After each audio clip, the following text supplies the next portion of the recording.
స్వాతంత్ర దినోత్సవం రోజున ఆదివారం రోజున సెలవు దినాల్లో అదునుగా చూసుకుని టేకు మొక్కలు మాయం చేసిన ఘటన ప్రస్తుతం రసవత్తరంగా మారింది. భద్రాద్రి కొత్తగూడెం జిల్లాలోని అన్నపురెడ్డిపల్లిలో మండలంలో పెంట్లం గ్రామ పంచాయతీ కార్యాలయంలో ఏళ్ల తరబడి ఉంటున్న టేకు మొక్కలను సెలవు దినాల్లో గుట్టు చప్పుడు కాకుండా నరికి మాయం చేశారు. 50 సంవత్సరాల క్రితం నిర్మాణం చేసిన పంచాయతీ కార్యాలయంలో అప్పటి సర్పంచ్ తాటి సూరయ్య ఫారెస్ట్ నర్సరీల నుంచి మొక్కలను తరలించి నాటారని స్థానికులు చెప్పుకొస్తున్నారు.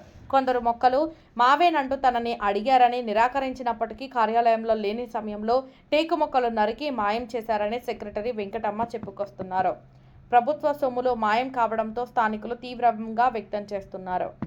ఖచ్చితమైన పరిశోధన చేసి మొక్కలు నరికిన దుండగులపై చట్టపరమైన చర్యలు తీసుకోవాలని పెంట్లం పంచాయతీ ప్రజలు కోరుతున్నారు.